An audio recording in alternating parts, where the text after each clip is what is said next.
Thank you very much. This is the Coastal Protection Restoration Authority meeting, Wednesday, May 20th, 2025. LSU Center for River Studies, 100 Terrace Avenue, Baton Rouge, Louisiana. We call to order the pledge of allegiance. Please stand. Pledge allegiance to the flag of the United States of America, to the republic which stands one nation under God, indivisible, with liberty and justice for all.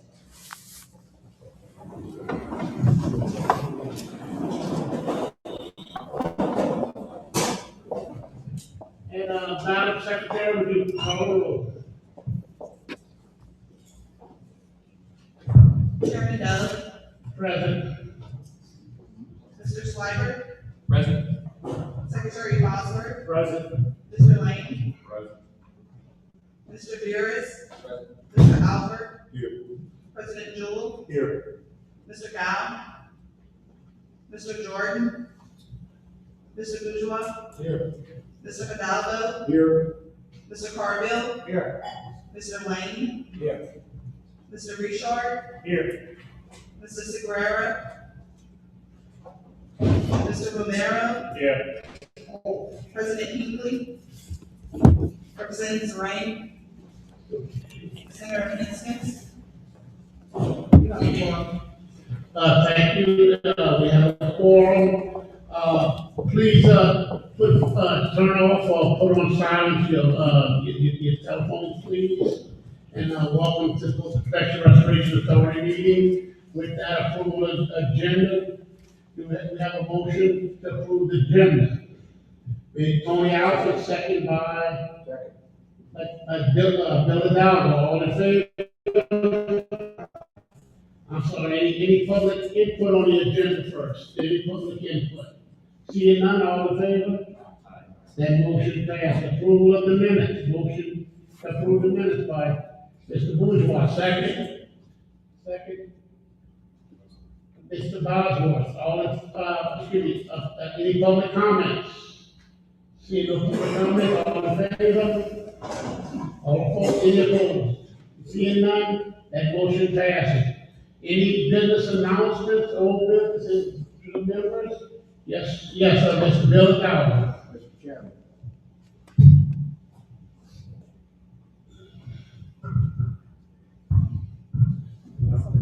It's on? Okay, I'm sorry, checking the switch.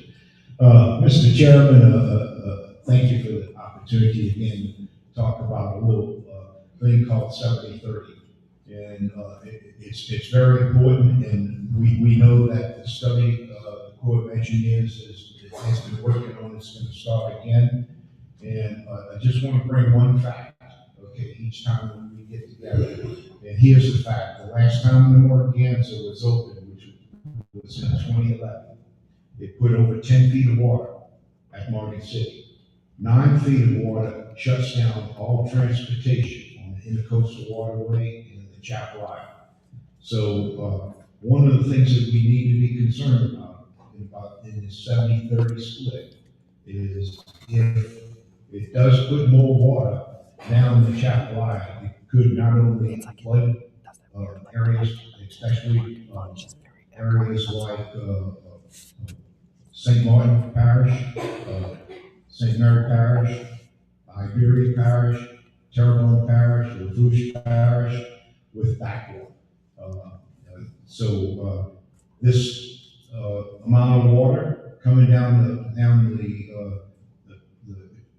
Chapel Island in 2011 did something that shut everything down. So this is not a reason to open the Morganza just in order not to open up the monetary spillway. So it is definitely detrimental to our area, and we need to all be aware and look at it. Thank you, sir. Thank you, Mr. Hidalgo. That is a very good point. I know you and others have discussed it and are watching it closely, but thank you for bringing it to the public's attention. And with that, any other comments from the members? Seeing none, the CPRA implementation update, Executive Director Michael Hare, CPRA. Mr. Hare. Good morning, Mr. Chairman. Good morning, board members and members of the audience. Glad to be with you this morning. As usual, I have a quick update to run through. From our sort of score sheet here of active projects, we've got 106 active currently, 31 in construction, 72, 3 in planning. Just a few notes from change up since our last board meeting. On the East Coast, the restoration project and the camera, there's been a scope change that was submitted to CPRA for approval back in April. We're waiting on the technical committee to review that. West Shore Connector Levy, it's reached a 60% design, and that's been submitted to the Corps of Engineers for review as well. Narrow Raccoon Island Barrier Island Restoration Project, it's also reached the 60% design review held in early March. Chenier T, shoreline protection on the segmented breakwater component. Bids were open in early March, and it appears Patriot Industries was the bidder. And then another Chenier T bridge restoration. Notice of receipt on that was given in March. Mobilization occurred at the end of the month. One of the things we wanted to start to do for the board was just to show some of the things that are currently being advertised and what we believe will be out in the next 30 days. On the currently advertised side, we've got a maintenance project here near Bay East for some crevasse maintenance. We've got the Grand Bayou Bridge and Marsh Creation Edge Planning Project. Bid openings will be held later this month. And then the Terrebonne Home and Ave Channel Edge Planning, again, that bid opening should be occurring in a month as well. Yesterday. So we've got those 3 that are out there now, coming in the next 30 days. One that we announced, the West Belt Headland Repair. That's the FEMA award that we received, roughly $75 million. We'll have a match to that as well. So that will include E&D and construction phases to get that project repaired. In the Northwest, Little Lake Marsh Creation, using borrowed material from Little Lake and addressing some of the losses in that area. So those bids will be moving forward in the next 30 to 60 days. Excited to see those projects moving forward. And on another project we've talked a lot about, this is CS87, this is the Calcasieu Sabine. We announced that we had received that grant from the Treasury. We then had a very successful bid to select the contractor board and working with the Treasury Department. We believe we have finalized all of the paperwork with them, and at the end of this week, we'll be announcing who the awardee is on that project. We'll be moving forward. Again, this is for the Lake Rim component of this, so this is just phase 1 of at least 2 or 3 phases that we will be able to move forward in this area. Again, the largest project we'll be doing in Southwest Louisiana in the coming months. And then from the Corps of Engineers, they've got, this is kind of their slide. We kind of want to talk through some of the recent contract announcements from them as well. This is on West Shore Lake Pontchartrain. They awarded a bid on April 2nd to Pittman Sea Level. This is part of the Lake Pontchartrain Storm Surge Protection and Storm Damage Risk Reduction. The contract value is around $420 million. It includes levee reaches along Reach 11, 2 pump stations, 2 drainage structures, navigation gate, T-wall under I-55. This will benefit St. John, St. James, and St. Charles Parish. As I understand it, this project will be sort of the last major component in the St. John Parish for West Shore.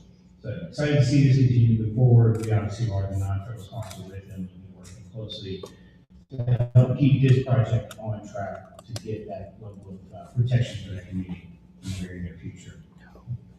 And then just turning quickly to the annual plan, again, I want to thank our Senate and House leadership, Senator Bob Pinskins and Representative Ryan Boriak for being our bill sponsors this year. We've completed 3 of the committees. We've received unanimous support out of all 3 of them. We do have our 4th and final stop today. We'll be going back to Senator Connick's committee at 1 o'clock. I want to thank the board members as well as many of the members of the public, either you as individuals or through your associations, for showing up and offering the green cards and showing the support for us. Very much appreciated. I would invite you to join us again this afternoon for one last, hopefully, somewhere, committee meeting. We've had some good back and forth with Senator Conley, but we're in a good position to get this done and then to be able to have our resolutions go to the House and Senate for in the very near future. And then I want to just kind of give the committee a bit of a recap on, we call it Coastal Day, but in all honesty, it's really a Coastal Week. So if you recall, we had 5 days where we were conducting online webinars, giving these, I think it's kind of like a lunch and learn presentation. We had over 500 people watch the videos and participate in these briefings in the 5 days leading up to Coastal Day. If you missed any of those presentations, there's a QR code. You can certainly go back and watch those. I really want to thank the CPRA staff and all the other partners that came together to highlight either the ongoing research or some of the projects that they were demonstrating or reporting on during these 5 webinars. That was the week of Coastal Day. Then we rolled into Coastal Day. Coastal Day for us started off with the Coastal Connect networking event, again, held here in this building. Part of it was in here. Over 26 organizations, including state agencies, federal partners, and companies came together to help provide a networking opportunity for new businesses that are trying to figure out how to work in the coastal space.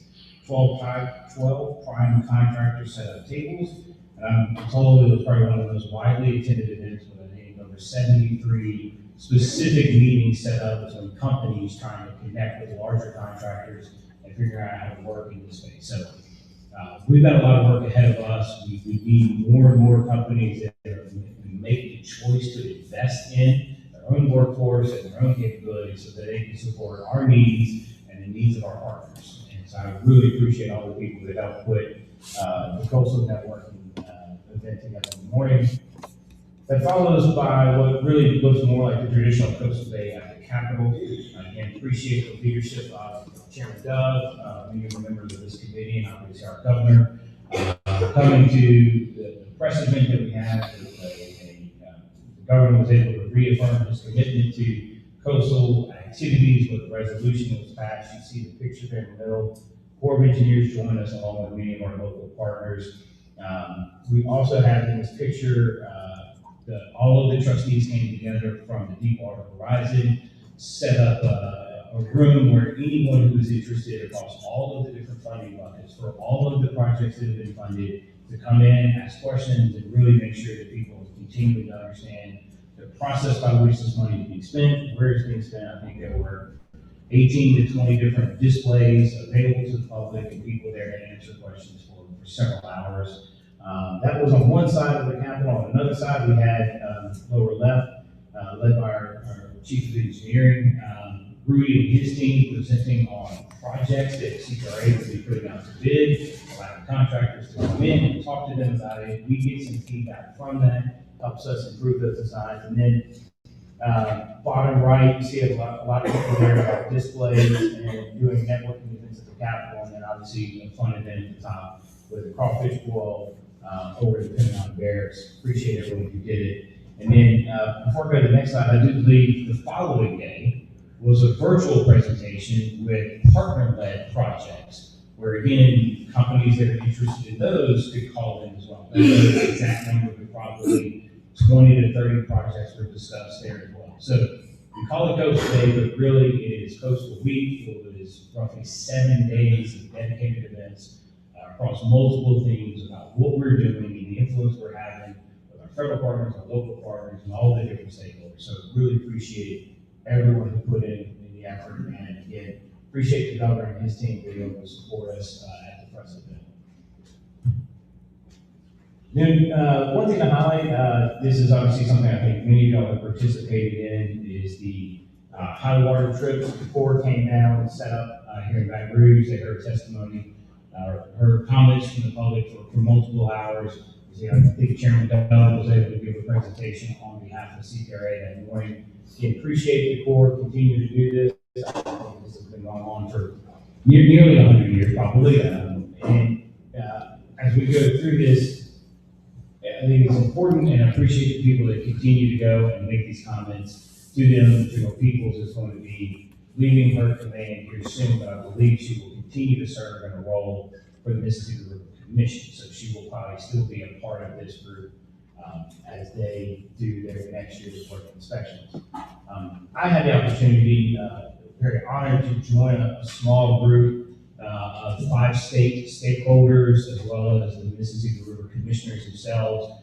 And I got to sail with them on the Mississippi, on that vessel back up to Vicksburg. We left on Friday night, and I finally got off on Sunday morning. And the entire time on there was thinking about how do we plan for the commemoration of the 1927 flood.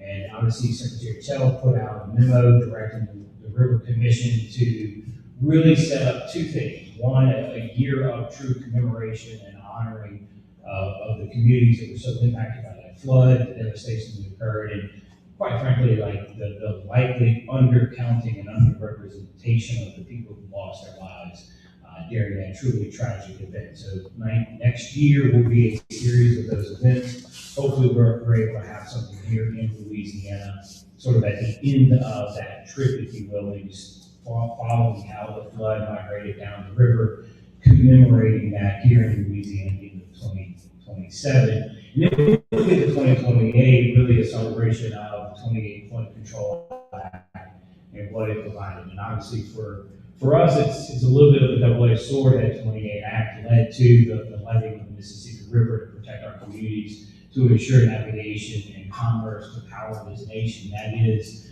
obviously its primary goal, but that didn't create challenges for us as we think about South Louisiana and continuing to need to harness the benefits of that river, put it to the best use possible. Think about the work of the Atchafalaya Basin and the flood control structures that are there. So really, I think in the next 2 years, we'll be spending a lot of time both in commemoration of that tragedy, as well as the celebration of an engineering feat that has helped really power this nation, but recognizing the ongoing challenges we continue to have from the Atchafalaya all the way across Southeast Louisiana and the unfinished work. I think that's really important. There are many parts of the MRT system that are not complete yet. We need to continue to advocate to Congress to get the funding to complete it. Good trip, good food on the vessel as well. So look forward to continuing to work with that group. And then just to end on a couple of final points here about Savage Planting, our New Orleans field office was able to join SLUFLA East to go out and plant over 500 trees across 15 acres. Collaborative implementation event with them. Appreciate our staff dedicating some of their time out there to make sure these projects continue to move forward. Savage is a wetland mitigation project, and appreciate the dedication here. These are going to continue to be something on our radar for quite a while as they serve as mitigation for districts and other core-related projects.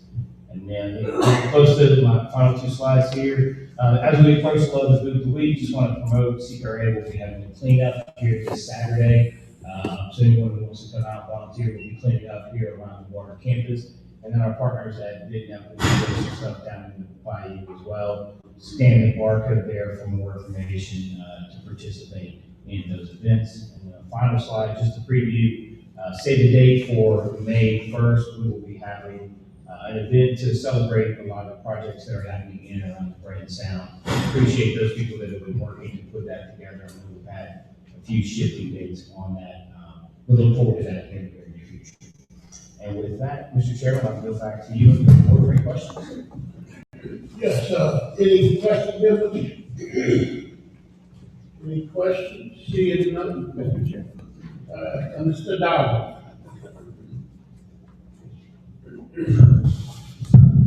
Great presentation, and I think all the facts that come out in that coastal week, that's great for the people.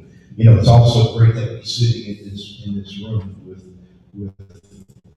everything that we do up on the wall. It's special. This is special. So does Brayton Sound start on May 1st? The work. No, there have been some projects that have already been completed in the area, and there are some that are underway and some that are upcoming. And it'll just be a day to discuss all those projects that are happening. But there's efforts in every stage. Okay. All right. Good. Thank you. All right. And great. You know, I think great presentation, and we need to continue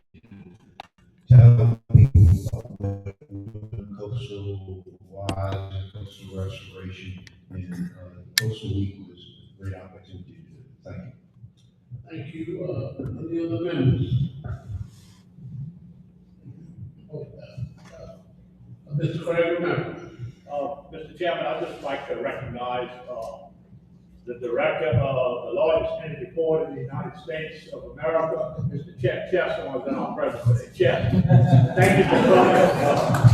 Take a bow. Chet is also the head of the National Association of Ports. I'm talking about every port in this country. He is the head guy for 2 years of that organization, which makes us all real proud. To get to that level among the port of LA, the port of Charleston, all these mega ports, to come from down the valley, we're proud of you, Chet. Thank you for all you do. Thank you very much. Thank you, Mr. Romero. Any other comments? Seeing none, thank you very much. Thank you, Director of Air. CPRA Basin Master Plan, Brian Zena with the CPRA.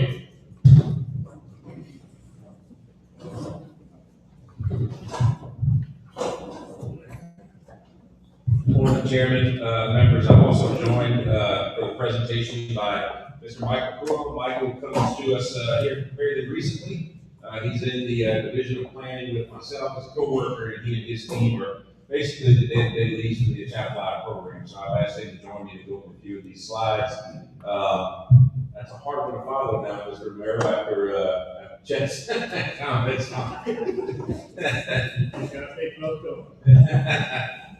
So, members, I've had the opportunity before when we talked about the CPRA annual plan, some of those other things, said as a placeholder, we were working on a larger CPRA master plan for CPRA to use as we do the coastal plan to really guide the implementation of projects in that area. For a couple of reasons. One, to prioritize projects. Two, to bring some sense of urgency to restoring this particular area, both here and nationally. So we're going to go through a little bit of that today. It's a fairly high-level presentation. We do promise to come back with more sort of meat on the bones, as we will with the state's larger coastal program. But you'll hear us tie a few of those things, talk about the process and whatnot. So just a quick agenda. We'll talk a little bit about the items you see on there, some of what we heard from the public, which really sets the tone for how we respond, not only with the projects proposed, but also the projects proposed by the public and how we handle those, and then specifically timelines and next steps. So the plan itself, the overall goal to manage the use of the Atchafalaya River system, sediments and water to maximize ecosystem function and support continued human uses. So you'll hear these references below, and you'll see it's a kind of a mirror image, not quite but close to the state's coastal plan. That's the intent here. We want to give this the same priority, fold this into the state's coastal plan to show the importance. So when you get to the sub there, guys, future investment across the Atchafalaya River system. That's exactly what we're doing. We are prioritizing projects, so it's not just a come one, come all. We have unlimited funding. We don't. We have to prioritize these projects. It also gives that elevator pitch when we go up to DC, all of us, to be able to say we need money for these projects, just like the state's larger coastal master plan does. So that's obviously the primary feature. It describes and considers multiple potential future conditions. This isn't a look backwards, this is a look forward. And all too often, we get a lot of questions about, well, if we could just restore it to what it was. Most cases, that's not possible. Maybe on a small scale, maybe in certain areas, but all of you represent constituents that know and represent areas that know that's not possible. We have to look forward, and that's what we want to do with this particular plan. We are including projects to address some of the key challenges. These projects need to be based on what we're seeing happening in the system. Same thing we would normally do. And then really bringing that attention. So mapping important issues, sedimentation, water quality, habitat degradation. You've heard me say it, you've heard Colonel Lieutenant say it now. This system should be on par with other, I'm going to be a little biased here, lesser systems like the Everglades and Chesapeake and all of those items. National importance, I think this is This is way up there, and this is a plan to help us do just that. But you can see it says as robust as the coastal master plan will indeed be complementary. Later on, you'll see the timeline we have it so that it can be made part and folded into the state's coastal plan.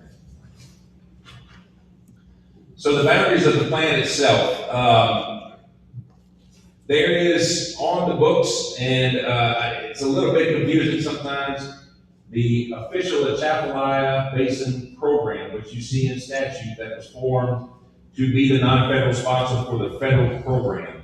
That has a specific geography, Highway 190 South to the Gulf of America, or basically Morgan City. And that program hasn't received funding in a very long time. It has certain constraints, but I want to call out that in no way has bearing on what CPRA can do in this region. And we didn't want to be bound just by that particular program. So what's often missed, and what's often missed on this map, unfortunately, that you see above us on the wall, is we are not limited to the coastal zone. CPRA works within the Louisiana coastal area, which actually goes all the way up to the old river control structure within the guide levees of the Atchafalaya on there.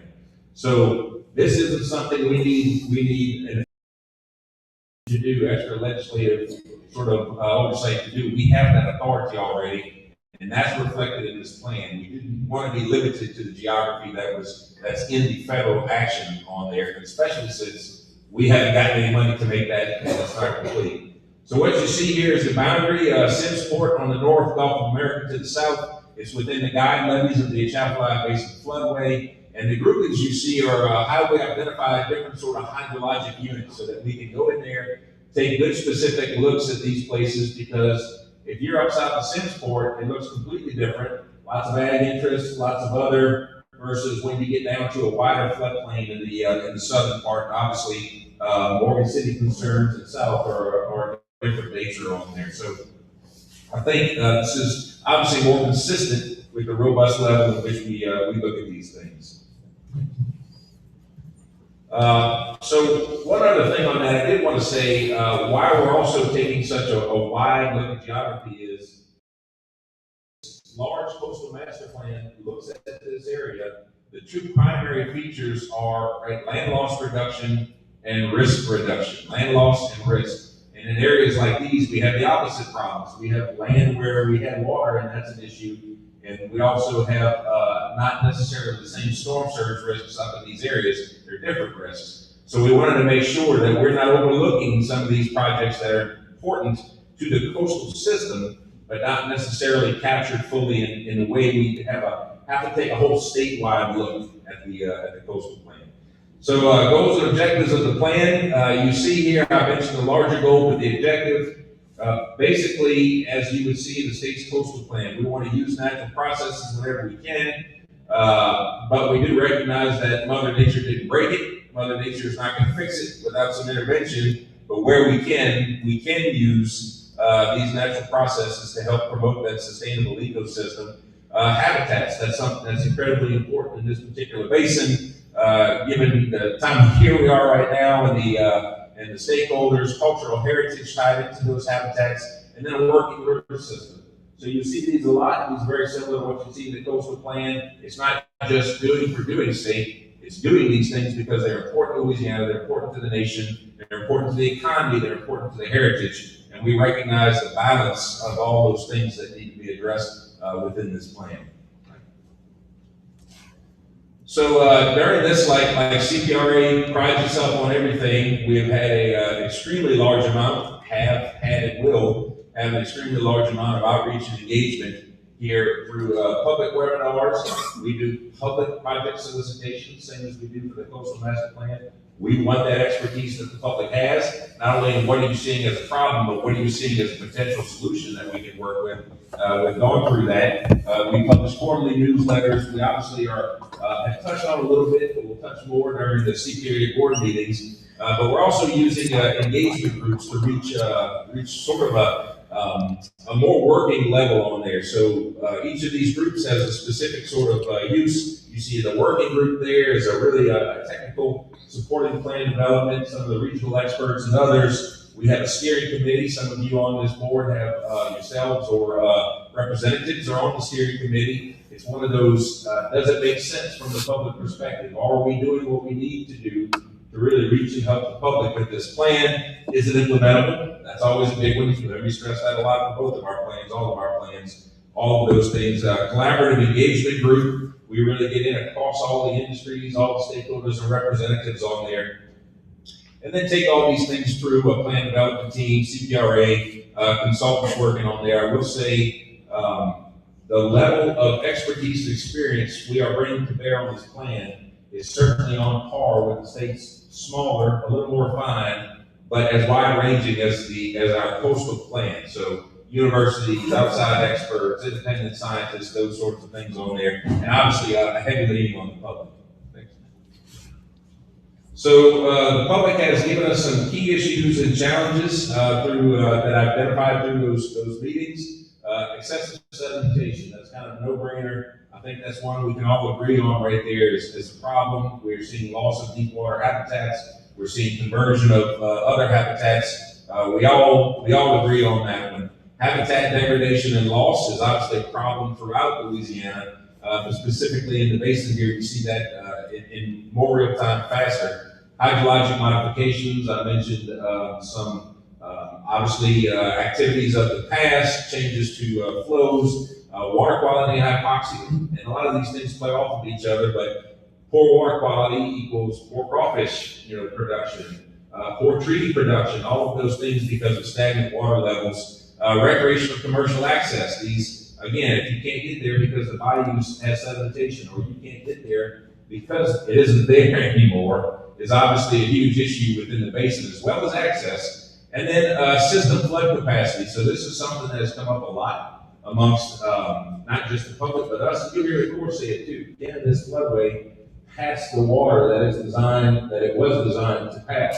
I think you'll find the answer is no. I think the Corps will say no as well on there. Now I will caveat that with saying, and it says right at the top, as we go through, we CPRA, given our mission, given what we're doing in this basin, we did not solicit for projects that are strictly flood, rainfall flood control projects. We do, however, have realized in implementation that if we can get water moving in a good direction in and out of the system, it has a dual benefit on there. So we want to look first at, is it benefiting the ecology and users of the system? And then obviously, the co-benefit of having some of that flood capacity on there as well. Thanks. So the formulation plan development process, again, very similar on here. Goals and objectives you saw were there. Identifying candidate projects for those water units.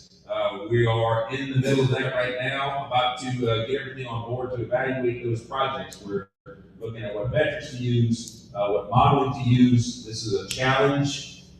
Has been a challenge for the state's coastal plan when a lot of the basin is in a compartment, and we're talking about cutting gaps here on the level of meters. We would never do that in the plan and say it's programmatically consistent because we can't evaluate it statewide. That's not going to cut it in the basin. We have to give some more concrete sort of look at, this is a particular project, just not, it's programmatic, you'll do what you want when you want in these particular areas. We'll move then after that analysis to the selection of projects and then obviously the development of the master plan. So some of the project types that we're looking to address those issues, hydrologic restoration obviously is a huge one in the basin to be able to get that water flowing in a good direction, a useful direction. Dredging and placement. So I mentioned we have a lot of deep water habitats for fisheries that are not there anymore. We have to look at taking this material out and then doing something either beneficially in the area, or if we could, obviously move it. That presents a challenge to move it to where we need it to, but obviously is a thing that we're interested in. A little further down, sediment diversions in the lower part of the basin. Remember, we're stretching all the way from Sims Park to the Gulf of America. So obviously any tool that we can use lower in some of these areas. Freshwater diversions, obvious implications of that, moving water, sediment trapping. So we also recognize that doing some of these restorations with the sediment in the water may present long-term management problems. If we can get in there and trap that sediment and just get that freshwater moving and localize that sediment, that gives us the opportunity to manage those systems into the future. And then projects that have a combination, which is the large majority you'll see of those projects, that address one or all of these key issues and challenges in what we're saying as the solution.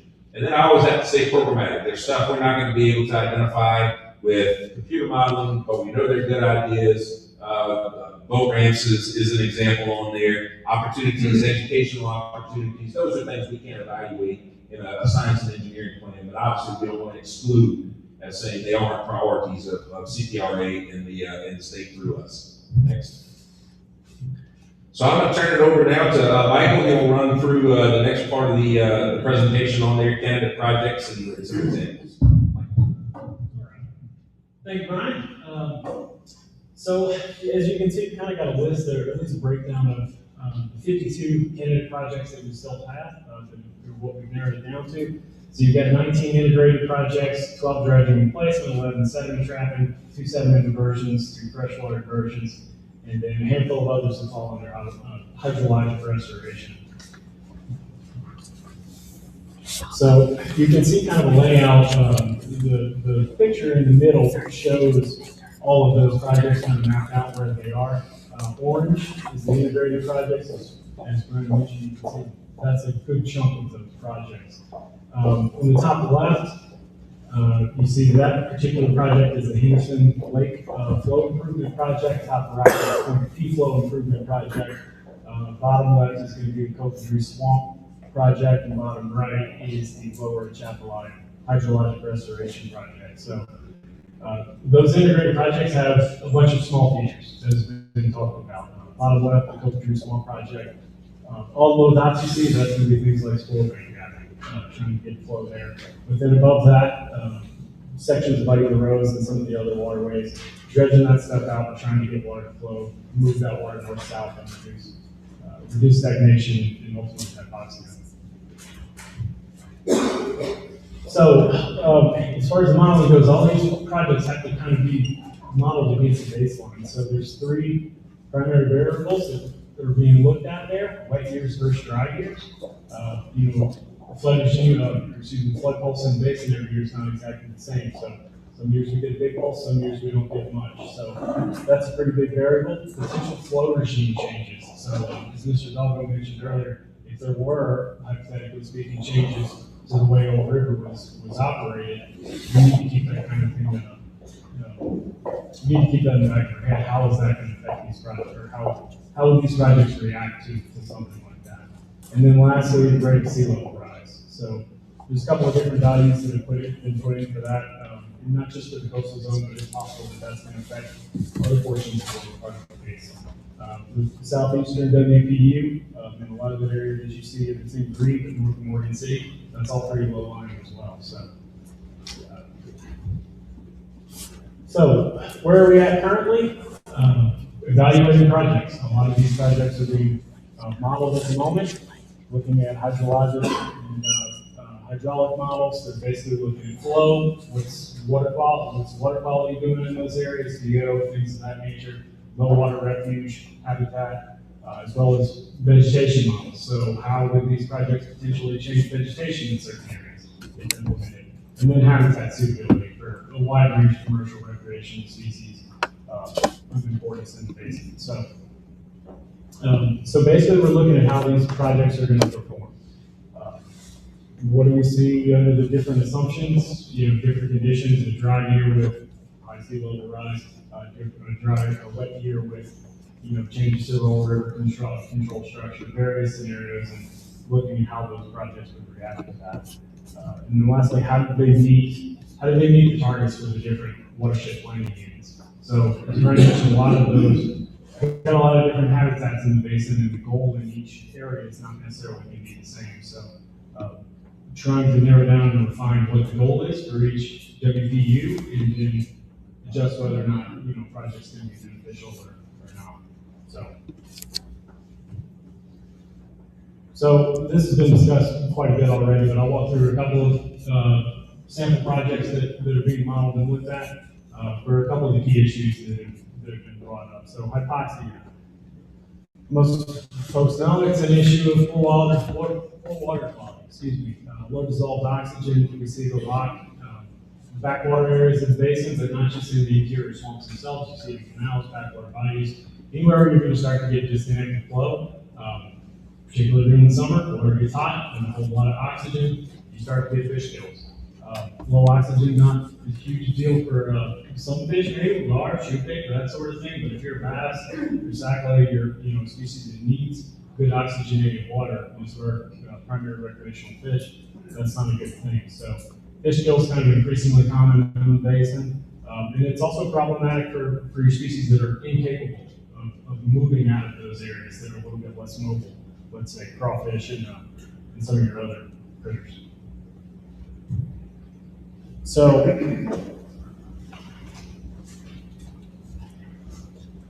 Henderson Lake flow improvements. So this is one of the projects that's currently being modeled, and a portion of this has already been done. If y'all are familiar with the Dixie Pipeline project that was completed a couple of years ago, on the bottom right, you can see Dixie Pipeline.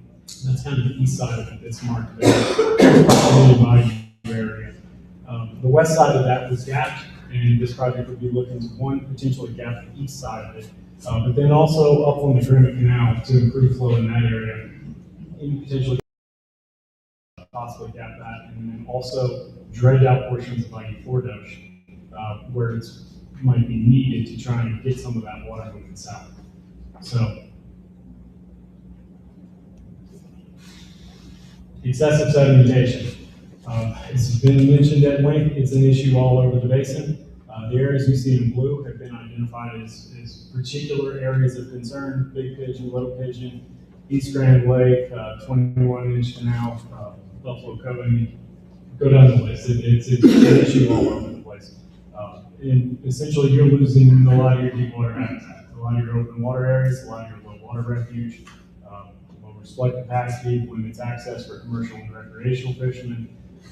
It's an obvious problem. So, and a complicated one to address, certainly a large scale. There's been some larger projects proposed over the years I've seen, and certainly for this, but the vast majority of the projects that we've had proposed in this particular case would be smaller elements like sediment traps. So sediment traps have kind of been proposed all over the place, up and down the Chapel so Blue Point Chute, Orange Barrel Canal. This particular one goes into Lake Boutique, and in theory, basically, you're dredging a settling area. So where that high sediment water is coming off the river, goes into a broader, deeper area, the sediment falls out, and then cleaner, less sediment water, or lower sediment water is able to flow into the interior farms. Just trying to minimize the amount of sediment that gets into those areas. This has also been mentioned over the years. There's a potential maintenance issue here that would at least be a concern. So, how fast are these areas going to slip back in? How long are these going to be good for, or what's the time frame in terms of maintenance? I don't know that we know that just yet. Hopefully, some of the models can assist with some of that. But that's just one of the types of projects that's been proposed there. And then habitat degradation and loss. The two previous topics I talked about are kind of the same thing. This just kind of rolls into one. So not only do you have degraded habitats in terms of your open water areas, low water refuge, and that sort of thing, but also in a lot of your cypress low sands, swamp habitats. Those areas are in some cases being flooded for too long, causing a lot of tree stress and some damage there. With bad water for fish is not good for trees either. So you've got that issue there. Particular project that's been proposed to address concern like that, Murphy Lake depth restoration. This project has been proposed for quite a long time now, from what I can tell. I've been new to the program, but digging through the records over the last couple of months, notice it was originally proposed in the 2014 annual plan for the Chapel Basin program. We've got multiple submissions for it at this point for the current master plan. So it seems to me that there's quite a bit of interest and maybe some common ground in terms of completing a project like this. But it is a pretty big lake. 56 acres is not huge, but it is when you're talking about removing a couple of feet sediment out of the bottom. So in terms of what to do with that sediment, that's kind of a larger conversations that we're going to have to figure out.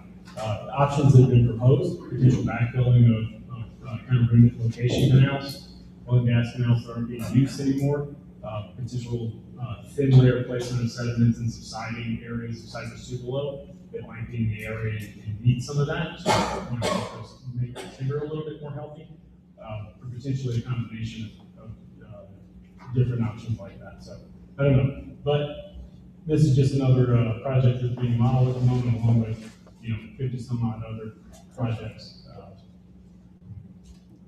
So where are we at right now? Right there, kind of in the middle of blue. Projects are being modeled and evaluated, refined to the extent necessary, but trying not to do that. So upcoming activities, we're going to start refining some of those different targets and nailing down exactly what we want to try to do in each of these areas.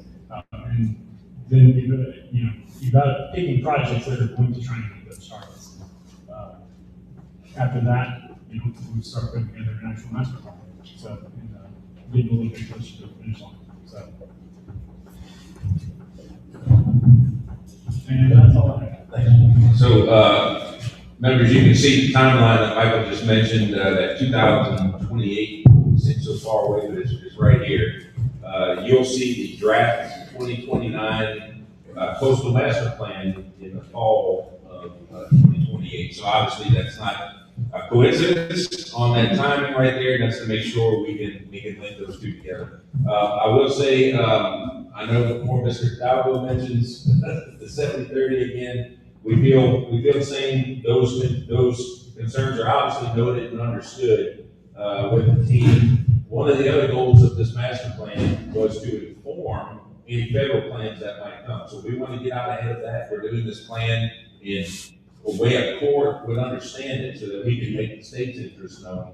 I will say right now that while we're not want to go in there and monkey with the system, we also recognize within the 70-30 split, it does present certain challenges to, say, our crawfish fishermen right now when you have a double-digit head difference between Mississippi and Chapelaya, and we're looking at sort of wintertime water levels in your system. So obviously, if there's an opportunity to benefit a group, not harm another, we'll look at that possibility and make sure the court does without harm on there. It's not flood control, it's about all three of their emissions. So we want to make sure that's expressed as well. So we appreciate the time. Like we said, we'll be back in the future with any updates and happy to take any questions now. Yes, sir. Mr. Allen. Right, great presentation. Thank you, guys. I think now is a good time just to mention it to everybody at the board. So we put a program together with a TV station. They cover about 13 parishes. Years ago, when we put Morganza together, information gets tangled and people start getting wrong information out there on projects that are taking place along the coast.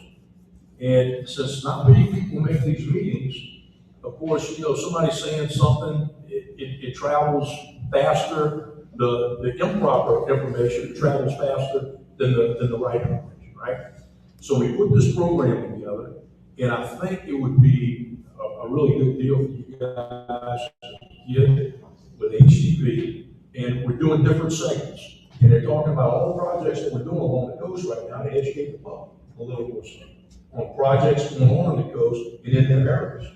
Again, it covers 13 parishes, and we're looking for segments for things like this so that you guys can talk about this new program that we're pushing forward and talk a little bit about that. I think it'd be a great segment.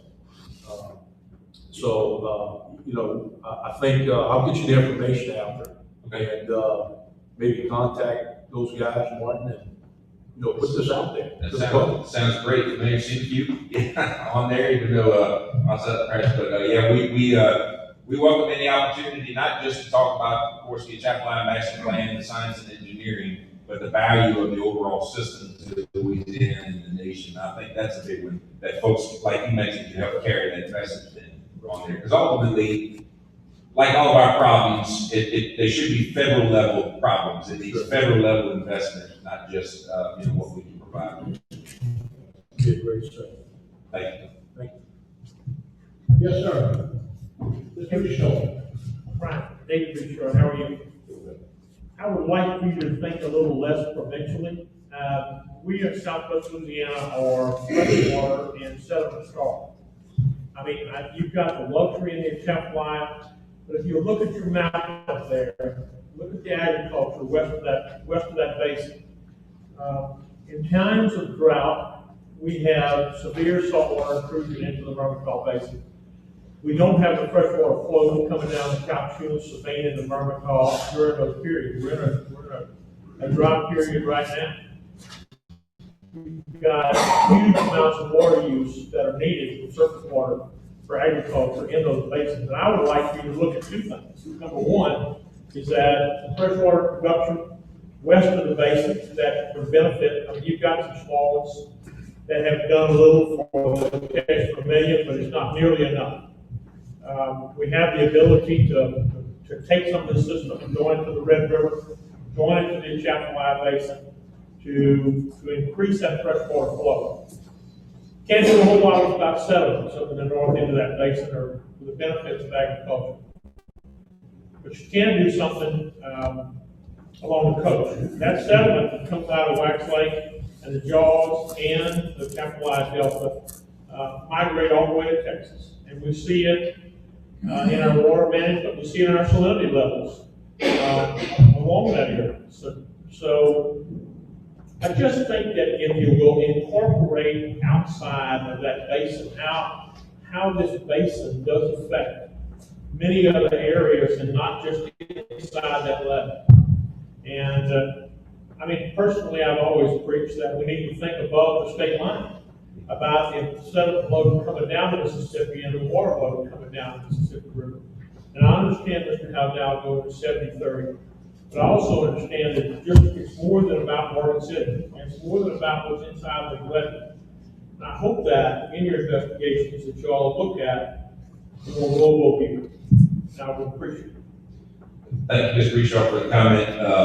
As you know, you and I know each other. I wear a bunch of hats for the agency, and not just because it's cold outside sometimes, but at the same time, I think one of the goals of this is to bring that awareness, to bring this under the larger umbrella. And I will say a lot of those activities might be outside of the purview of CPRA, but once you have this plan, once we have these data available, once we show these problems, we get others on board. That's one thing we've done successfully. I can tell you, we're trying to, for us as an agency, cultivate different partnerships with NRCS and others so that we can bring to bear what CPRA can do and look across a larger district. So we'll play our piece of it. But we appreciate that. Sediment management is going to be a big one, water management, and happy to talk with you further about all of those. Water is going to be an important issue in this country.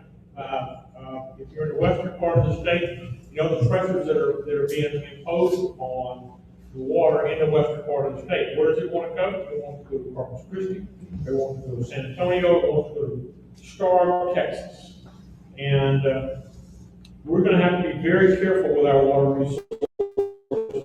And I do think that the CPRA needs to be involved with areas that are outside of your levee on that Atchafalaya Basin, whether it be in Missouri or in South Dakota, or whether it's in Pecan Island. Because we need those settlements and we need that fresh water, and it's a very valuable resource. And I think it needs to be in your plan. Thank you. Thank you, Mr. Reshaw. Mr. Howdow. Yes, sir. So thank you for mentioning the Atchafalaya so many times today. And you know, I always say you have to hear something 6 times before you start remembering. And we've said it a bunch of times. But our concern about the 70-30 split is to maintain that 70-30 split. If we take too much water down the Atchafalaya, we flood the area. And that area of flood risk today is spreading out. So and that's because of the Gulf of America rising. So when we talk about 70-30 split, we are concerned about something like opening the Morganza Spillway, which when it was opened in 2011, in May, it was not closed until July. It was open for that period of time. during that time, a tremendous amount of water and sediment came down and impacted the whole Atchafalaya Basin and impacted the ability of the water to flow to the west for good reasons, okay? Which I understand and acknowledge. But we just need to, the concern right now is that the Morganza spillway not be opened in order to protect an area down south at the Bonnie Carey Spillway, in lieu of opening the Bonnie Carey Spillway to protect New Orleans. So, we can't give up the Morganza, and we can't give up the Atchafalaya Basin in order not to open the Bonnie Carey Spillway. It works well. Open it and don't open Morganza. That's the key. We have to hear that a little bit. But we're not talking about not sending water to the west. I mean, that's important. It's important for that water to pass through. Right now, there's not really ways for it to go. And maybe we need to promote some more water going to the west. And I can say again, we're focusing on Atchafalaya here, but we do recognize the things that Mr. Richard said, saltwater intrusion issues, others, drainage issues that are related. Then whether the cause comes from the Gulf or not, sea level rise issues, others exacerbate those things. So we realize all these things are tied together. And I will say, while I won't comment on the core flood control plan, we also hope that this plan, characterizing the Atchafalaya Basin, still puts that on a more even playing field. As this area is important, you have to consider this as an important area, as you would Brent Sound or any place else in the world when making those decisions about flood control. So obviously, we do our best to try and make sure that when the Corps gets into these things, they have all the information. It's apples to apples, not just and also in kind of thing. Yeah, and just to add a comment about it, I think whoever came up with the 70-30 split, pretty smart group, okay? For example, 80-20, if 80% of the water went down the Mississippi River in order to keep the saltwater intrusion in the Mississippi River, then only 20% would go down the Atchafalaya. That would be detrimental to us.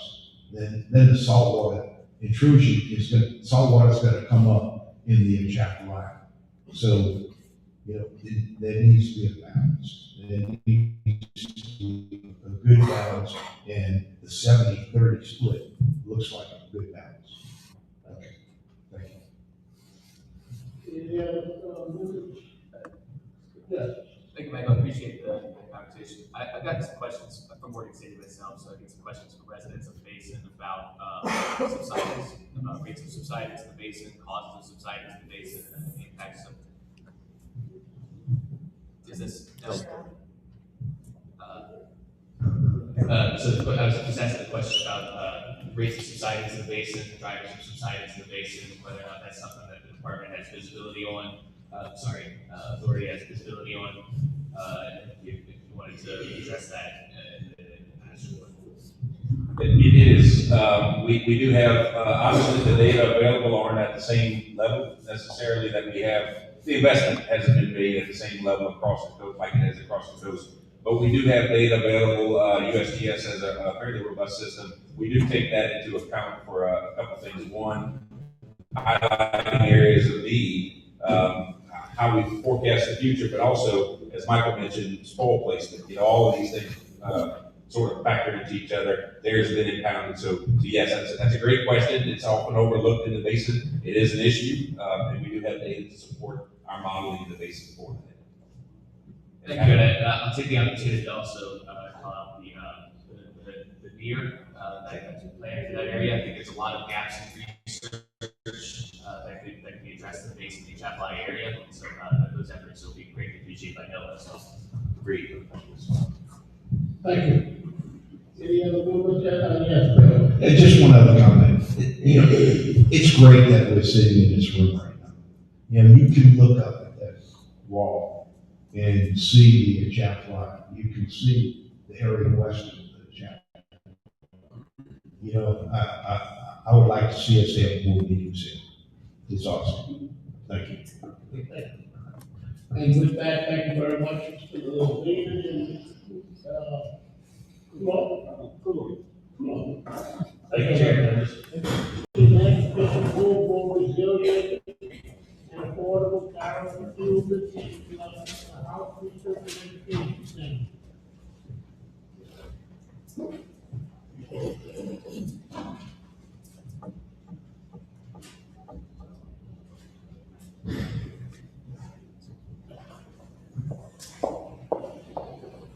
Carol, please, Good morning, Mr. Chairman, members of the board. Thank you so much for the invitation to present today about some of the work we're doing at the LSU Ag Center and through the La House Research and Education Center to make homes and people and communities more resilient and also affordable. I also would like to acknowledge my co-authors of this presentation, Adil Rahim and Ayat Al-Asi, who are the principal investigators of the two studies that I'm going to present today. I'm talking a little bit about some of the research we've done in collaboration with CPRA and the Restore Center of Excellence, particularly focused on resilience in the coastal zone. So La House is a physical building on the LSU campus. We're located right across the street from the LSU baseball stadium. And our mission is to promote resilient, sustainable, and healthy homes in Louisiana. Right now, a lot of our focus is on resilience and how to make communities safer and more affordable. Our methods span research, including field investigations, economic studies, extension, getting the word out to people in communities about how they can make a difference in terms of their home's performance, as well as agencies and commissions in terms of stronger building codes and how we can move the needle on the risk and insurance crisis that we're experiencing in Louisiana. Also training of contractors and other professionals in the housing industries. Some of our impact, just in the last fiscal year, we've reached over 15,000 youth, nearly 20,000 adults, almost or a little over 1,000 visitors to the house itself. We've developed new extension publications for homeowners to help them understand primarily about wind hazards and effective methods that they can implement, as well as 4-H curricula, which is offered through schools in Louisiana that are aligned with Louisiana science standards. One of the important, I think, parts about the house that makes us a little different than much of LSU or the Ag Center is that we're primarily a soft-funded research center. About 20% of our support comes directly from the state, and then the other 80% we are able to fund through competitive grants and contracts. And so since coming into the position as director of the house 4 years ago, we brought in about $7 million, which we have then converted into research to help make Louisiana safer and more resilient. Just some of our metrics in terms of creating the change that is part of cooperative extension, so people understanding what are the actions that they can take to make their homes more resilient, and especially the fortified standard, which is being promoted as well by the Department of Insurance in terms of effective measures that not only have an impact on the risk crisis, but also the insurance crisis. And then really working with the youth. I am a 10-year 4-H member myself, and so understanding how youth formation then creates the next generation of people passionate about protecting people and property. So today I'm just going to briefly talk about a couple of different projects. The first is work with CPRA directly in terms of what some of the implications for flood insurance might be based on the 2023 Coastal Master Plan, and then a project funded by the Center of Excellence looking at how wind codes can actually work to promote resilience and reduce risk. Many of you may be familiar with the flood insurance crisis, the issues with the new rating system So this video shows how we are able to determine the geographic variables that are part of the flood insurance premium calculation. And so for each individual building, there's actually a dynamic calculation that happens that looks at distance from the coastline, distance to the nearest bodies of water, what the relative elevation is within a radius around the building itself. And anyone who is familiar with the flood insurance rating system or the lack of transparency understands that this is a very complex topic. And so having reverse engineered the FEMA's flood insurance rating system, we're able to calculate or approximate what these premiums might be, particularly within coastal Louisiana, where we have more of a data-rich environment. And so this animation simply shows how difficult and how time-consuming it is to come up with those geographic rating factors. So through collaboration with CPRA, we have been able to batch run that process that I just showed in that video for all of the coastal zones. The image on the right side of the screen is actually kind of a breakthrough product that pre-calculates all of those geographic factors across the coast. And this is really important because the areas that are shown in a darker color, those areas, according to the current rating system for FEMA, will always have higher flood insurance premiums. So many of you might have heard that the individual building characteristics such as elevation carries less weight in terms of reducing that cost of insurance. That's true. But because the FEMA premium is calculated through multiplication, so there's no adding, we can simply take these geographic rating factors and understand how reductions in those geographic rating factors would then translate to an overall correlative reduction in the overall cost of insurance with some assumed building or policy factors. So this was a great project that we worked on. We also validated the estimation of these FEMA flood insurance policies. The data on the left are quotes from FEMA's quote tool, and then the data on the bottom x-axis show our estimations, and so you can see that's pretty much a one-to-one correlation. We did statistical difference testing. We found there was no statistical significantly differences between those values, and so we're able to then implement that with some of the 2023 data. So that shouldn't say 2029 Coastal Master Plan there, but this is an example of something that we could implement with the 29 Master Plan because we've already created all of the algorithms and the batch processing process. So if we look at what the sort of overall coastal flood insurance burden is for Louisiana, we see that the highest there at simulation year 52 is on the order of $1.9 billion for the full coast without implementation of the plan and a higher scenario. Whereas with the plan, we're looking at about 1.6 billion with the lower scenario. So then we can calculate sort of what those savings might be. And not only can we calculate this for the coast itself, but also the geographic dispersion of these results. And we see at simulation year 52, looking at a net premium savings on the order of $150 million. So that would be just resulting from the land building activities and the storm surge attenuation benefits of the Coastal Master Plan.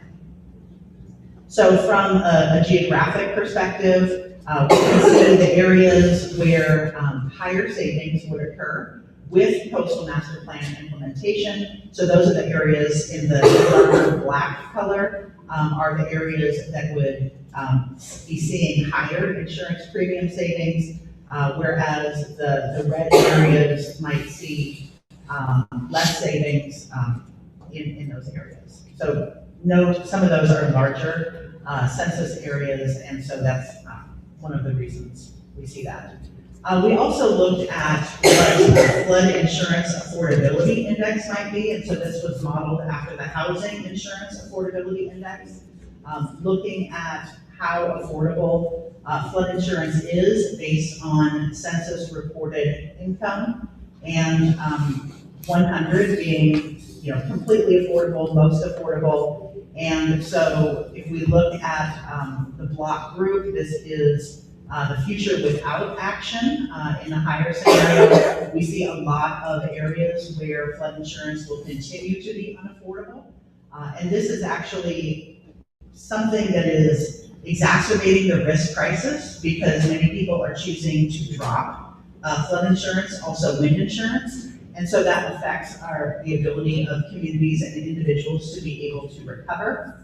If we look at what some of the potential implications are of master plan implementation, we see the areas in the gray and black colors demonstrating that flood insurance would actually become more affordable with the master plan implementation. So one thing I do need to know is that all of these assume that the land building activities are recognized by FEMA, so they are the ones who identify those variables and then measure those distances, but this is our estimation of what the changes in the flood insurance affordability might look like with the master plan implementation. Moving and spending just a little bit of time on wind hazards.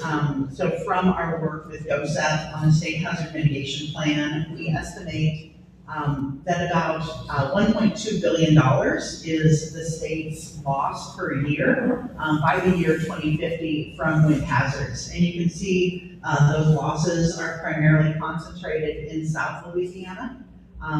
And about half of that is actually coming from single-family homes. So we have a great opportunity to improve the resilience of our homes, which then protects both the people who live in them and their ability to go to work and contribute to our state's economy.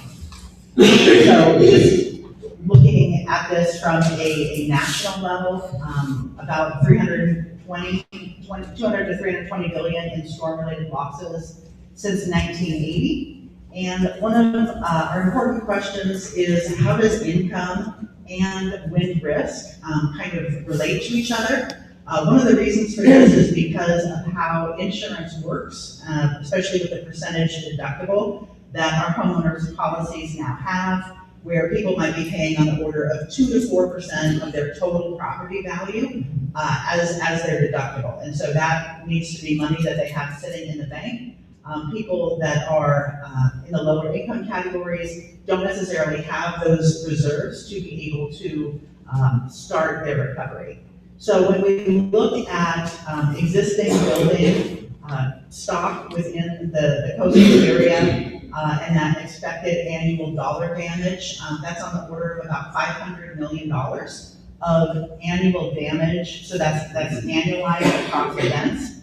And so we're looking at a few either current code practices, for example, secondary water resistance, or now we have the ring shank nails, which are used below the 130 mile per hour contour. So some of those that are required by code, and then also some items that are above code. For example, window and door protection that is included in the fortified silver above code standard, but that would achieve about almost an 80% reduction in terms of wind loss on an annual basis in coastal Louisiana.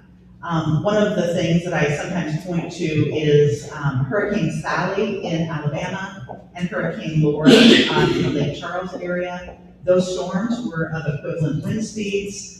But if you look at the results from Alabama and Hurricane Sally, where they have a much higher penetration of fortified versus what happened in Lake Charles with Hurricane Laura, Delta, Zeta, the devastation in Southwest Louisiana was much more severe. And so this is real world example of how these practices can reduce that risk profile that we have from wind hazards.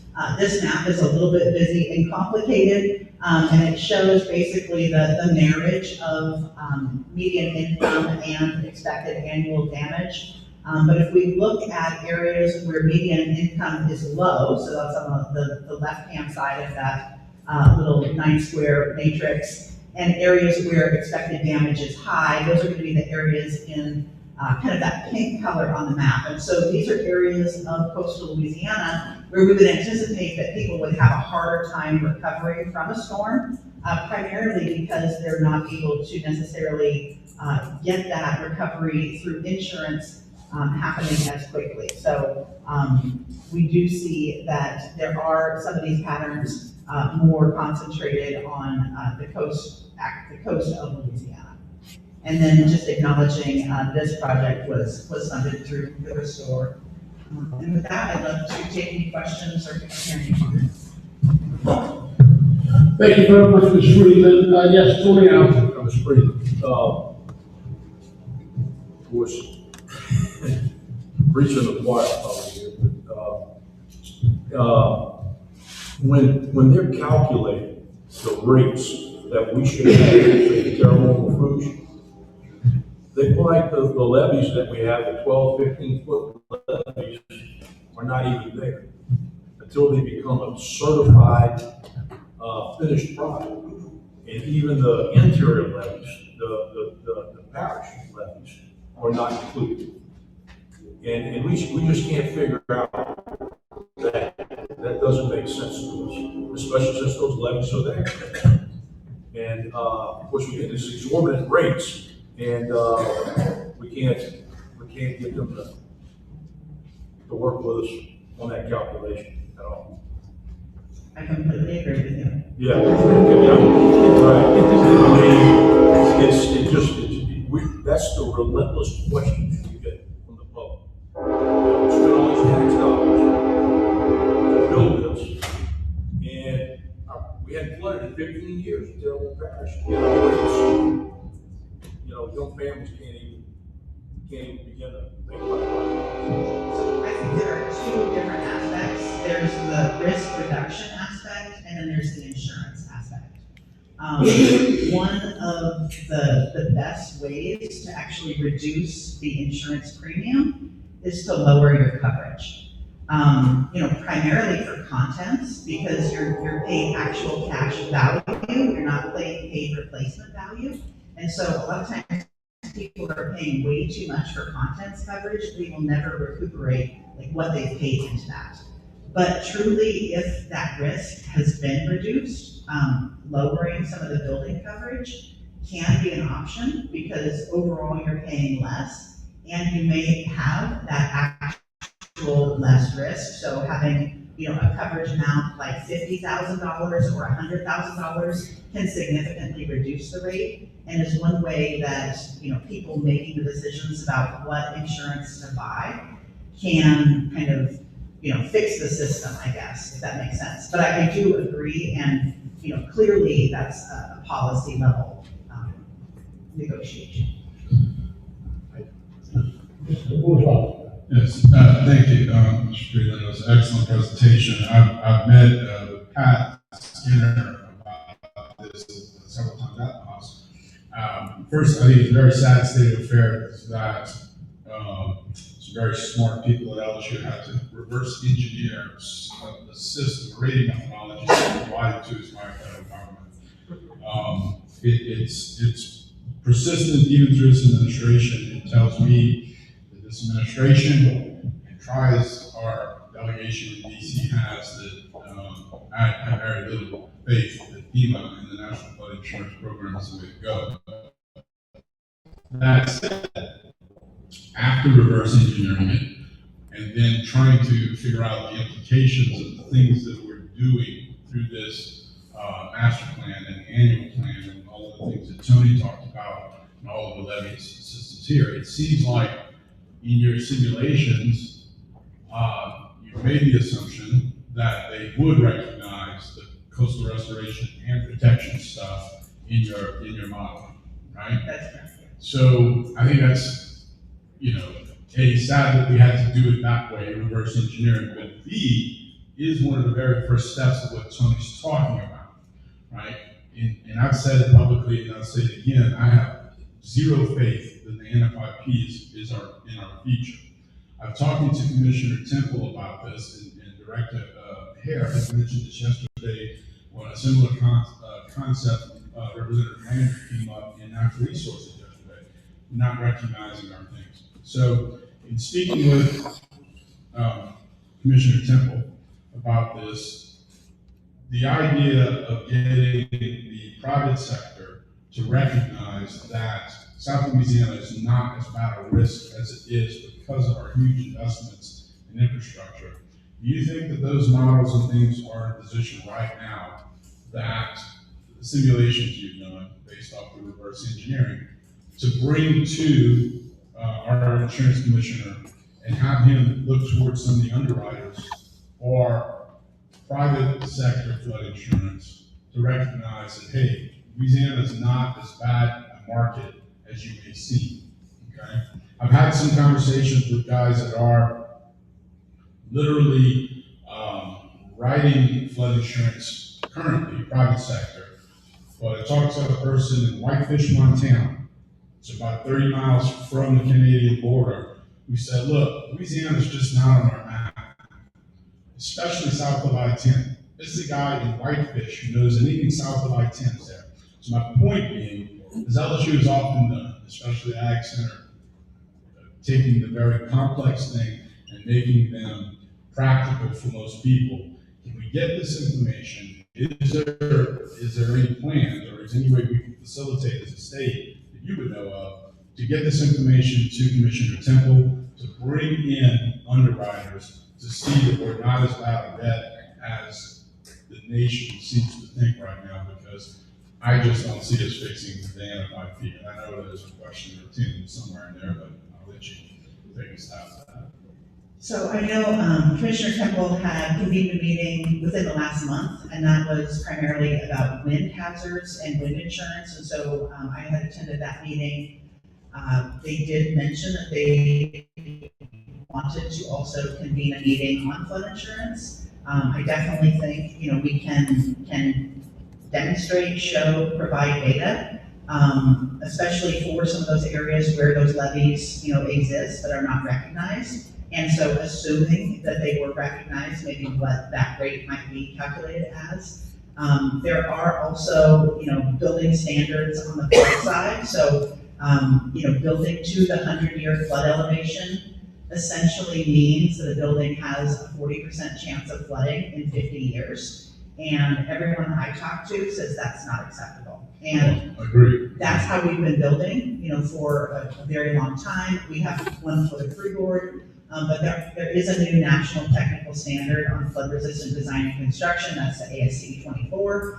I'm actually going to Hartford, Connecticut next week to testify at the public hearings to try to get that into the 2027 building code. But a lot of, what we can do on the code side and then implementing those codes in our communities can serve to reduce this risk as well. So even from riverine flooding within these levee areas, which may not be from a coastal source as well. That is true. Obviously, building higher will prevent flooding. That's in the real world, but in the risk rating 2.0 world, you don't get a recognition for building above base flood elevation. You don't even consider base flood elevation in the rate calculation. So it really irks me that we can do all of the things we're talking about. Southwest coastal, elevate all of these homes, and FEMA doesn't recognize that elevation from a risk point of view.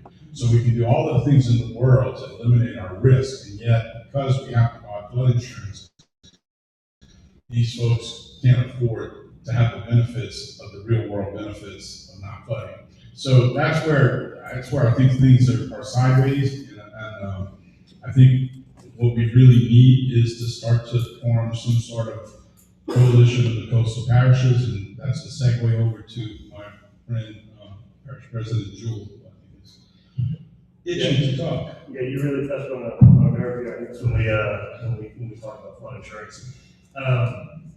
You'd like to believe that they would recognize the work that is going on that CPRA is doing every day. And we see the benefits of it when these projects are completed. and the outcome, after we have storms and everything else. But the fact of the matter is that they're not looking at it. And I think part of the problem is that FEMA didn't create their own model. They farmed it out to a few private companies to do that for them. And they basically put together LiDAR in the National Levee Database and put that in their model, and then just ran storm surge scenarios. And that brings me to Mr. Alfred's point. There's a lot of levees that are not in the National Levee Database. Anywhere from 100,000 to 150,000 miles of levee not in the National Levee Database. I'd be willing to bet a lot of those miles are in Louisiana. For example, St. Charles Parish had built a levee to core standards in the community in the West Bank, which then became a federal alignment for the Upper Barataria Risk Reduction System. When I was given the levees that were included in the model, and that's all I was given, because they won't actually show you the model, that levee wasn't in there. And the reason was because it wasn't a national levee database. So we go and get it into the National Levee Database by working with the Corps, because the Corps had done a chief's report on this alignment, they had all this information. You go back to FEMA and you say, okay, it's in there, can we update the premiums now? Well, we can't update the premiums until we do our refresh period. Okay, well, when are we refreshing the model? Well, we don't know what we're doing. So it's, to your point, we're getting asked these questions and we're just spinning our wheels over and over. But I'm gonna tell you about a meeting that I had with FEMA, probably 4 years ago, at FEMA headquarters in Washington, D.C. They all admitted to me that they worked backwards to solve the problem. So in other words, they know the hole that they have, the $20 billion deficit. They know where they need to be in terms of premiums to kind of achieve that goal and to balance the budget.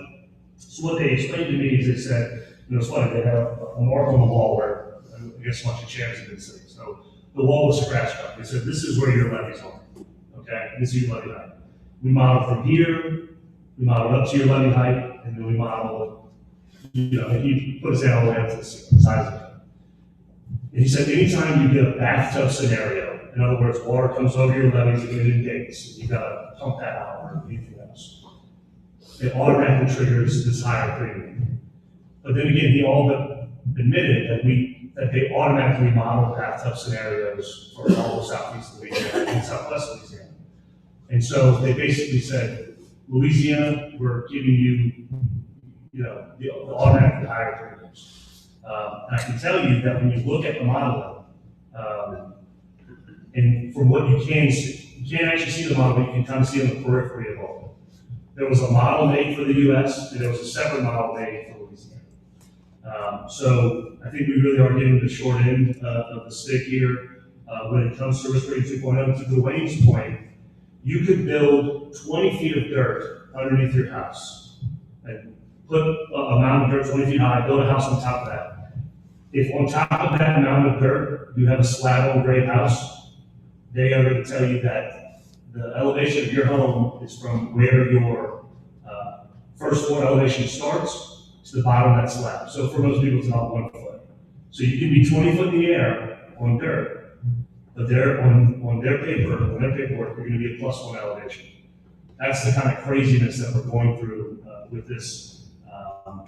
And I hope that CPRA and the House and the legislature and the insurance commissioner can see this and really put together a coalition from Louisiana to fight this.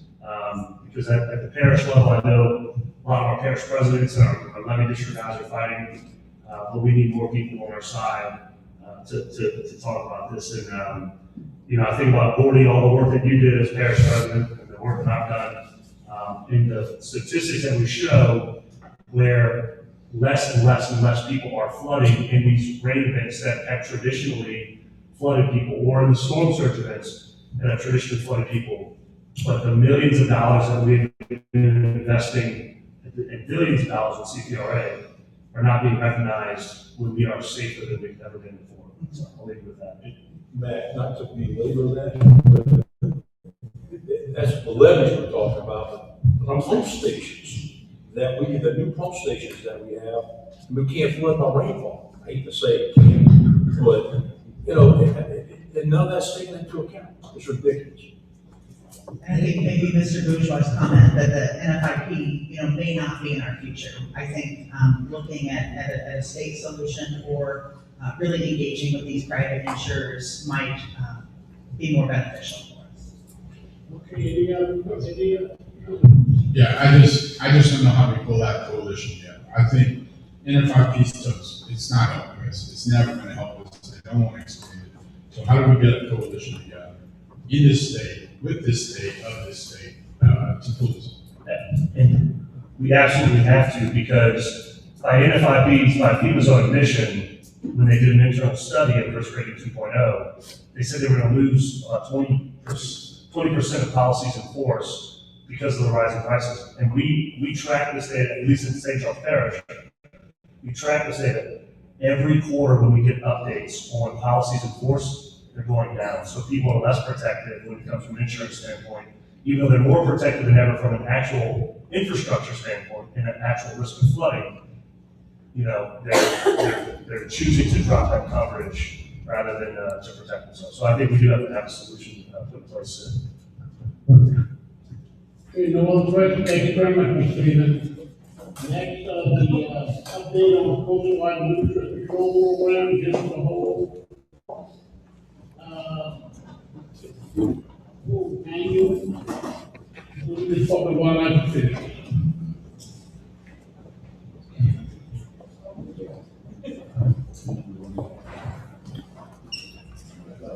Yes, ma'am.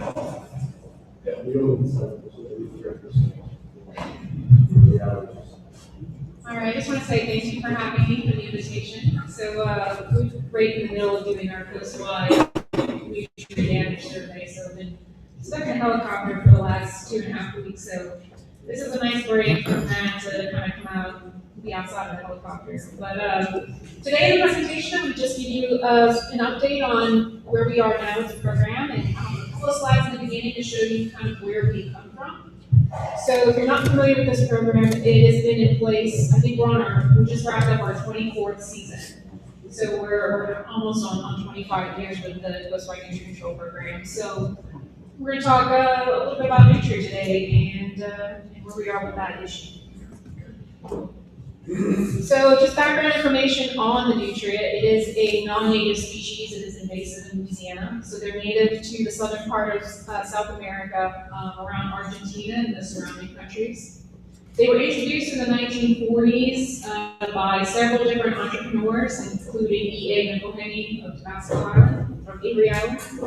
And so a lot of these people were importing them for the fur trade. They were creating fur farms. And they were either intentionally released or escaped from any of these different facilities. And now they're part of our landscape. So if you're familiar with invasive species, once you have them on the landscape and they are established, they are incredibly difficult to get rid of. So I often get asked, well, how is the eradication going with Nutria? And frankly, eradication is just not a realistic expectation at this point. They are pretty well established across the Gulf Coast. So the best we can really hope for is to manage the issue. So in this photo here, I have at the top is our native muskrat. The second one down is a groundhog. The third one down is the nutria, and then the bottom is the beaver. And this is just to kind of show you some of the differences between a nutria and our native muskrat. Muskrat is a much smaller animal, so they are more susceptible to our native predators in coastal Louisiana. They're about 1 to 3 pounds. Muskrat also do cause eat-outs, much like the nutria, but they tend to eat the upper portions of the plant, the green portions, and leave the roots intact. So when they cause an eat-out, once that herbivory pressure is removed, the plants will grow back. Contrast that with the nutria, which is a much bigger animal and eats more food. The nutria tends to prefer to eat the roots and the tubers of the plant. So they will dig up those roots and eat that part and leave the green parts out to waste. And as we all know, it's the roots of these coastal marsh plants that are keeping the marsh together. So they can really, the nutrient eat-outs can really exacerbate a lot of the issues that are already plaguing coastal Louisiana. And what does nutrient damage look like? Well, this is a photo from early on, the early 2000s. So kind of demonstrate the damage that Nutria caused to the marsh. So in the middle of the photo is a little exposure, a little fenced-in pen, and then you can really see all of the trails running through the marsh, and then just the completely denuded marsh where they removed all of the vegetation. And so at that point, they destroyed a lot of the roots of these plants, so it's going to be really difficult for these plants to reestablish in this area. This is an aerial survey that was conducted in 1999, so before the program started in 2002.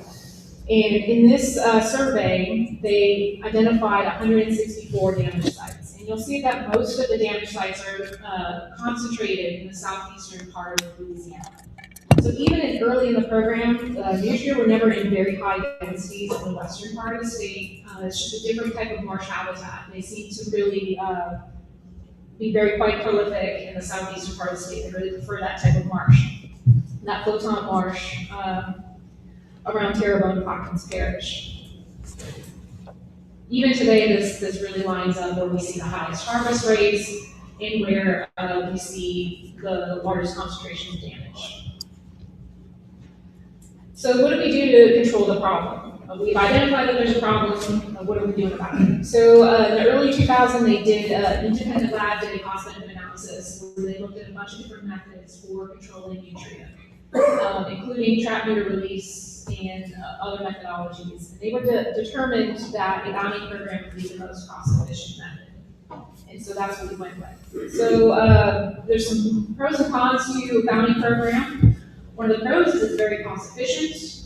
It utilizes our prolific hunter and trapper base, which in Louisiana we have quite a lot of hunters and trappers that operate here. And it boosts rural economy. And as you can imagine, this program is incredibly popular with our coastal communities. So our oyster fishermen participate in this program, we have shrimpers that participate, we have folks at camps down in coastal marshes. And so this is a big part of their annual cycle. Some of the cons associated with bounty programs is it does require intense oversight. So anytime where there's money involved, there's opportunities for fraud.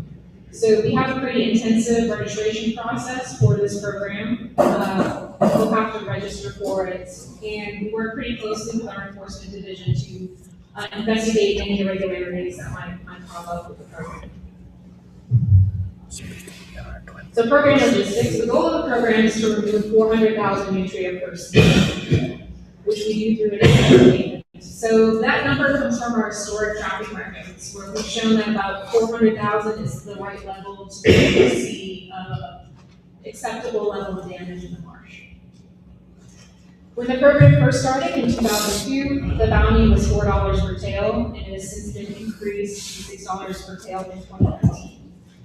And the season for the nutria control program coincides with our trapping season and hunting seasons here in Louisiana. It's November 20th till March 31st. So the program is funded through CPRA, the Coastal Wetland Planning and Fish Restoration Act. Our federal partner on this is the USDA.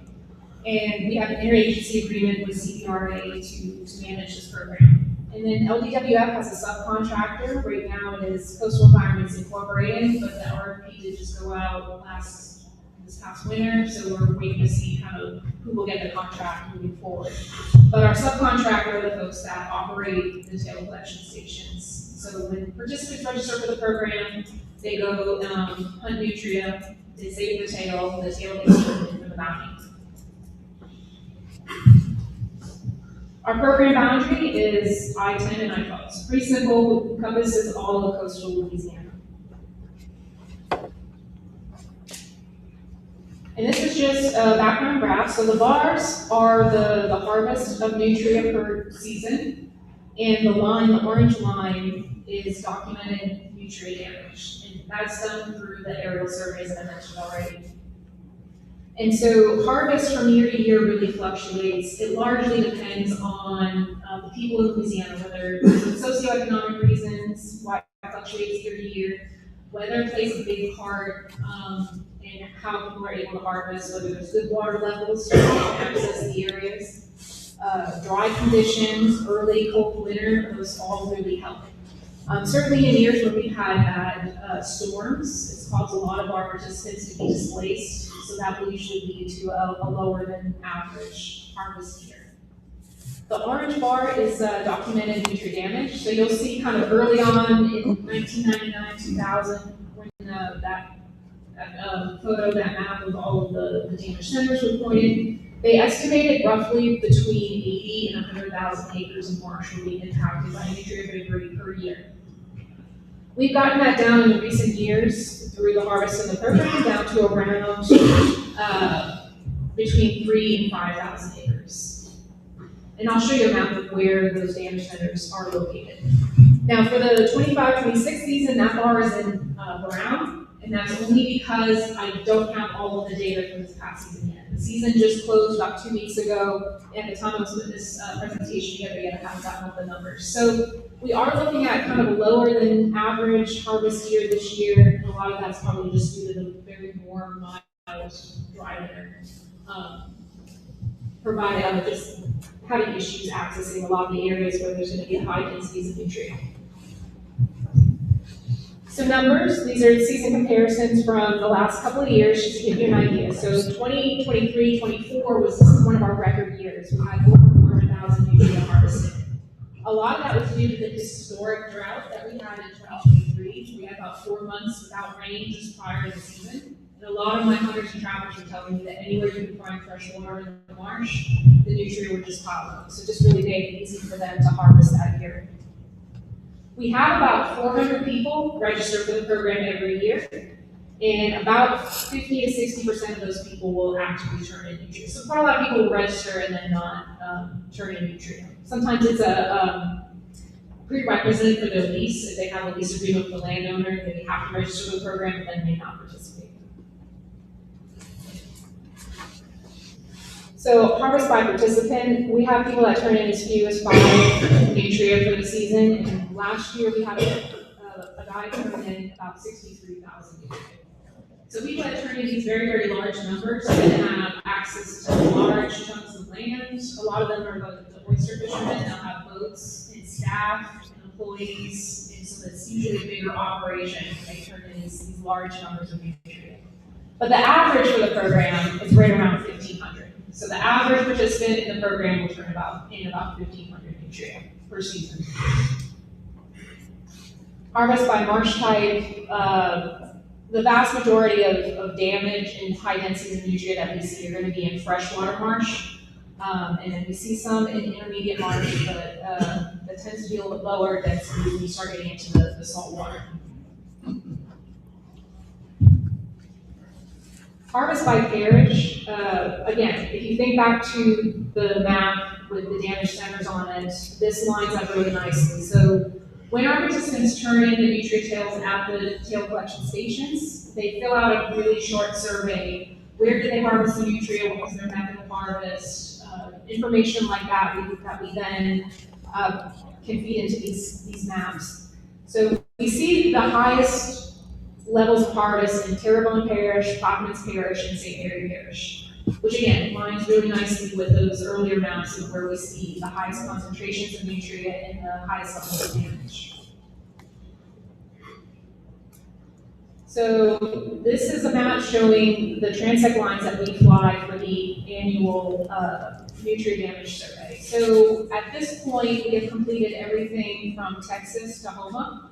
And tomorrow we're going to be Houma, and we're going to finish everything from Houma to Mississippi over the next couple of days. But this process takes generally about 2 weeks, depending on the weather and any issues that we might have with the technology. So we fly this via helicopter, and we cover every single bit of these lines across the coast, which are about a mile apart. And what we're looking for is any damage to the marsh, any concentrations of nutria. So minor damage is usually trails in the marsh. The nutria will build these platforms in the marsh at the tops of the plants that they don't eat. They'll lay out the tops of the grass and create these little circle platforms where they'll tend to congregate in the marsh. In more moderate situations, you'll have these bigger swaths of peat outs where they destroy the vegetation in the marsh. And in severe, it gets even more just bare mud. And then eventually, if we don't remove the nutrient, give those plants an opportunity to regenerate, that marsh will wash away and be converted to open water. So if you think back to that map of 1999, we had 164 damage points. We are now down to about 22 damage centers that we've identified in coastal Louisiana. Most of them are concentrated in Terrebonne Parish along the Terrebonne and St. Mary or St. Martin Parish line. And we've accounted for about 1,000 acres of damaged marsh, and when we extrapolate that out across the areas that we don't survey, it's about 3,000 acres, 3,800 acres. And these are the polygons for the damage centers. So we'll actually fly the boundary of the damage area when we find it on the transect line. So we can get some real world, real-time drawings of these damaged areas. And this is just kind of give you an idea of how the damage centers move and shift over time. So this, yesterday and the day before, a lot of the areas we were flying, we were seeing higher numbers of feral pigs than we've seen in previous years. And we've noticed that when the feral pigs move into these damaged areas, they'll kind of push the nutrient out. So I think a lot of the damaged areas are going to be a little bit smaller this year just because we're seeing a lot more feral pigs in these areas than we've seen in previous years. And the feral pigs will just outcompete the nutrient and push them out.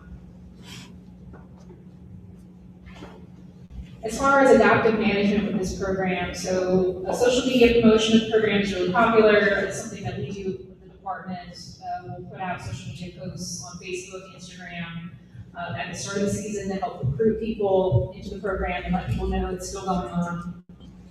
And then lately, U.S. Fish and Wildlife Service has gotten some funding through their agency to do nutrient control. So they are focusing their nutrient control efforts on wildlife refuges, on barrier islands, on areas that traditionally aren't part of the coastline nutrient control program. So we're not overlapping our efforts, but we are trying to cover more areas than we traditionally could have in the past.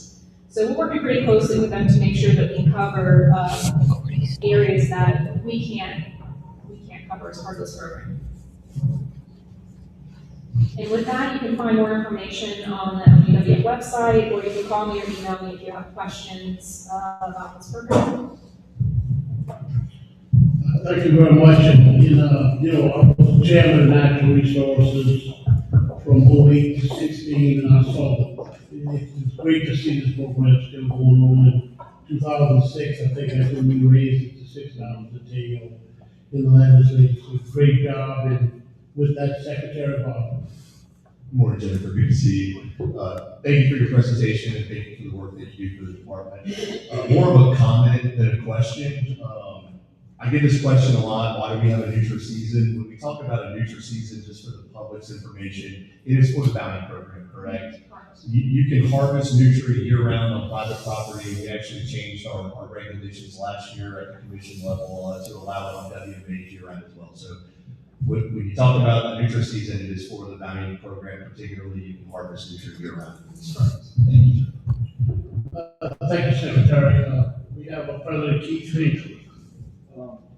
I'm Parish President of Atkins Parish. We have an annual nutrient rodeo. It was February this year, so I will be inviting all of you to come on down to Venice. And it's quite the event. You can have nutrient that week. I encourage you to come on down. Great, thank you very much, President. Yes. Chad. Thank you, Mr. Chairman, and no, I'm not volunteering to go eat any nutrient, but Ms. Daniel, thank you for your presentation. Along those seasons, and I guess the person that I thought I got it right, 63,000 per tail. I suspect he or she didn't have the means to keep them all at their house. So is it customary for you to receive tails throughout the season, particularly on high volume folks? Yes. Where I'm going with this is I wonder, we've had some positive experience with the nutrient control program and some of the people that track on Miami property.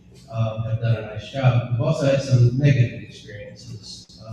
And so I was curious, how do you deal with folks who, $8 a tail at 63,000 tails? I'm not trying to cast judgment on that person. But that starts to become real money.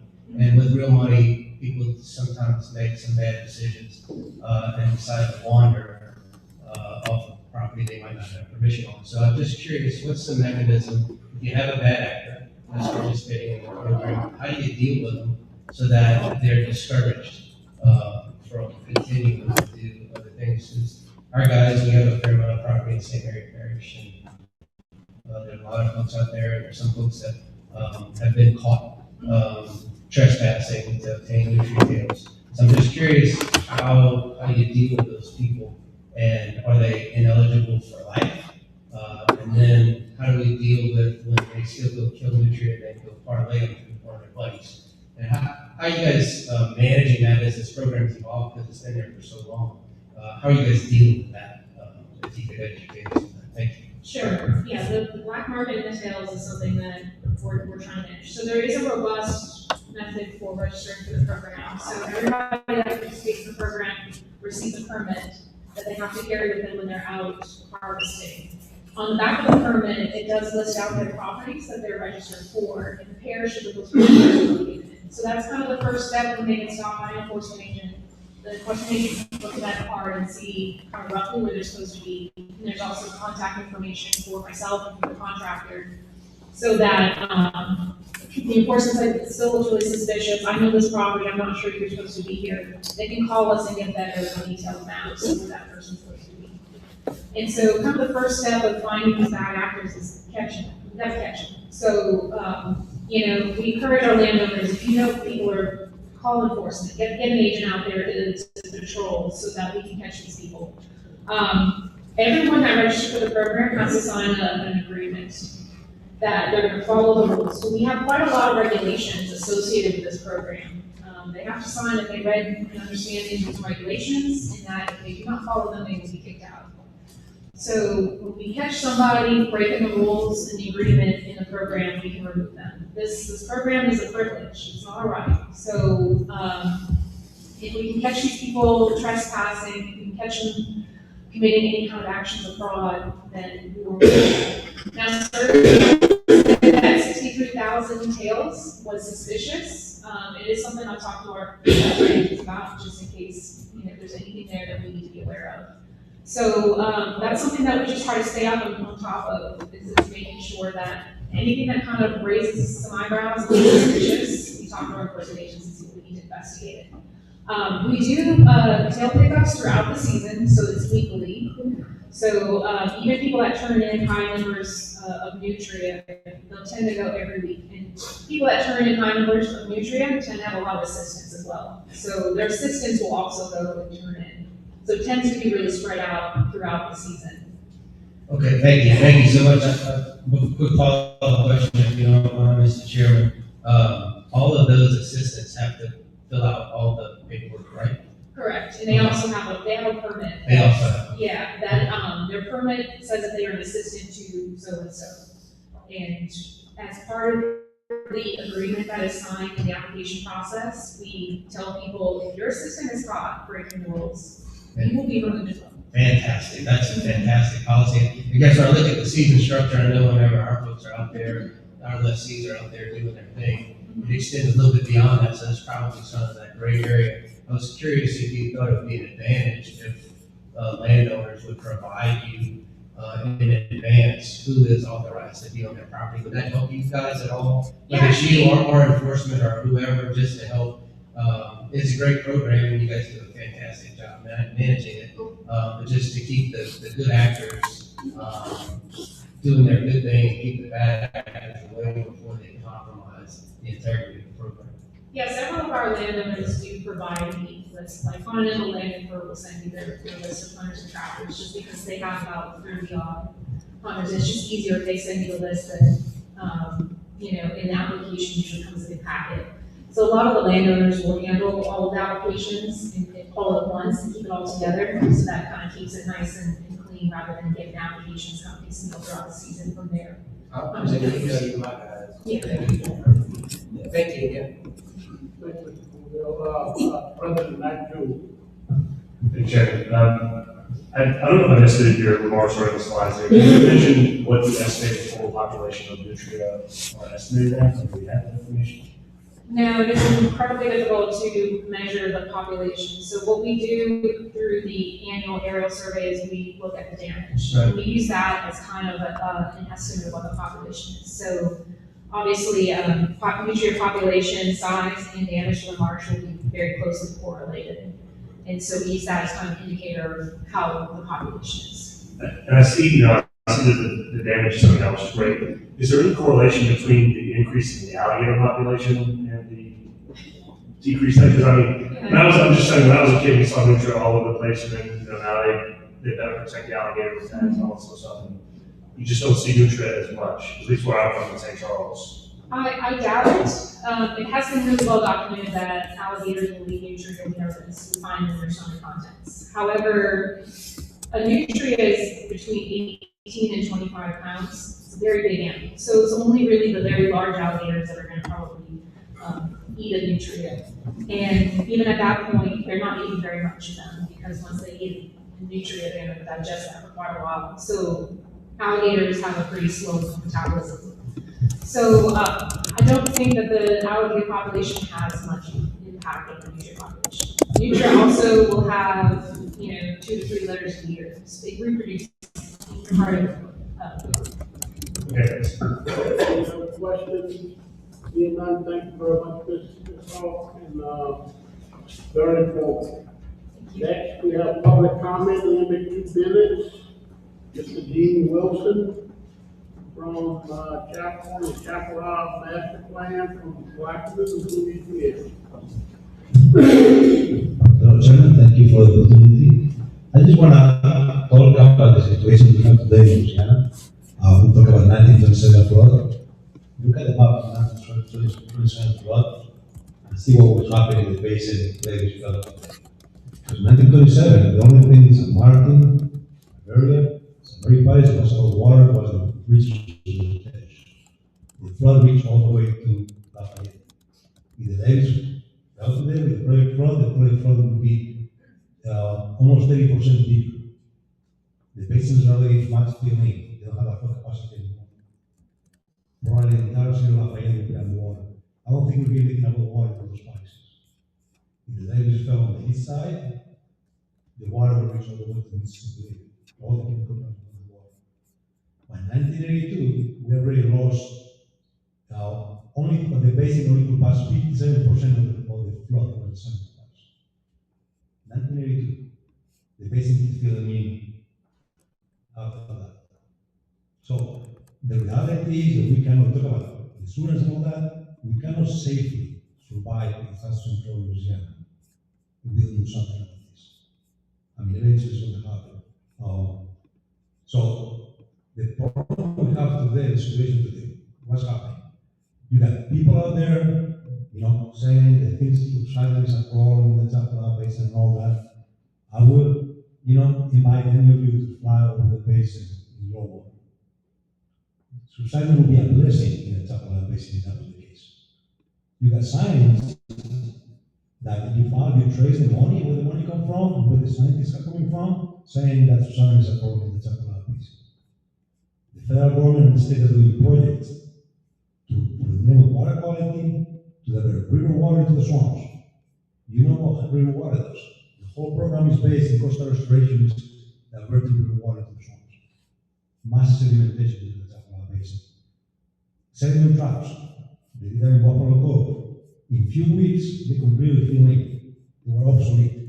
When the water went down, almost half of the station that LSU put together to measure amount of sediment, they could not be reached. Bobayou project, none of them could be reached when the water went down. Right now, CPRA have a project in the books that we just win a lawsuit against the permit. On the Eastern Lake project, same thing, 12 cuts, the river water into the swamp. I want to leave something very clear. The problem with water quality in the basin is sedimentation and the thousands of miles of spore bank we have all over the place. You cannot improve water quality without dealing with those straight south, canals that cut water across the swamps. That's the problem of the Zamfara Basin. You know, I really hope the CPRA changes the way you do coastal restoration. We really think that the only way we can actually save Louisiana is to have a master plan and do projects implement the master plan. A must. We have to stop sedimentation in the basin. Secondly, addressing the problem, David, of water. You know, it's not only about bringing water, fresh water to the drought. Also, he's talking about crop protection. Because in the summer, when you have a tropical system, you have 3 inches of rain on top of us. The drainage in the basin, we got lakes. So the massive flooding that even had to take place. So we put a master plan together that includes leaky levees, that prevent those problems, includes keeping the sediment in the river, and includes bringing all the sand and sediment to the coast. Because the only way you actually get enough sediment to really make an effect in the coast is the Zamfara Basin, in other places. So another thing we have a problem is we are not against industry. We work with pipeline companies to make sure they comply with the permit conditions. We work with enterprise and products. You know, we have the same goals that the government have: environmental enforcement, environmental laws, crop protection. Another problem we have is all the committees in the Zamfara Basin, we're not included. So we got included in those committees are members of the committees are entities whose mission is to fill the basin to the 30 million of all, they included in there. But the people that will have the most, that have the most knowledge in the Zamfara Basin, we are not included in those meetings. We are not included in the task force. I think that's a problem. You know, so I really hope that you allow me next meeting maybe to do a presentation to present to you guys the master plan, management plan that runs over about 6 different policies. So you can understand what we're proposing. And secondly, I hope you allow us to be part of the committees that are deciding, you know, the master plan for the Zamfara Basin. Because I'm telling you right now, it will fail. You cannot do a sediment trap here and then nothing else. One project support other projects, support other project, you know. So as long as we keep doing business, including, you know, somebody's doing projects here and there, you know, and then all those projects are manipulated by the people that want to fill the swamps, you're never going to save anything in the basin. You're never going to improve water quality. Thank you very much. Thank you, Robert.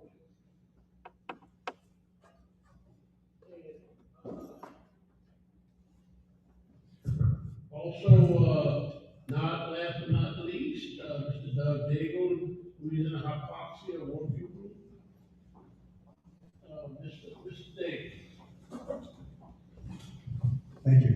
Doug Daigle, coordinator of the Louisiana Hypoxia Working Group.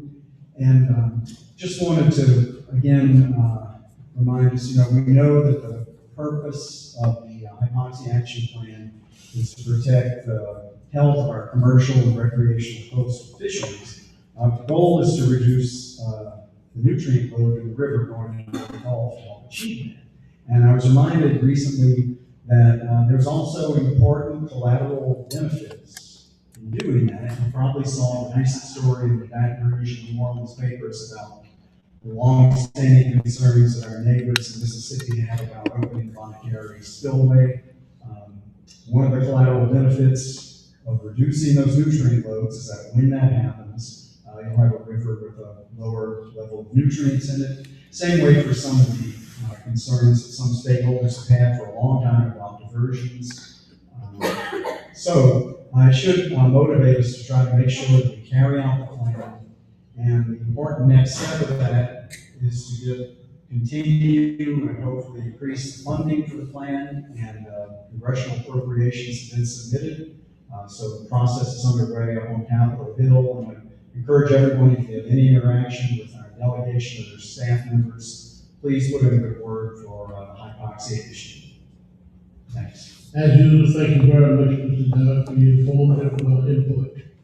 And with that, no questions. We have a motion to adjourn. We have a motion. We have a second. Thank you all very much. Thank everyone for coming. Great meeting. And the next meeting, I believe, is around in May.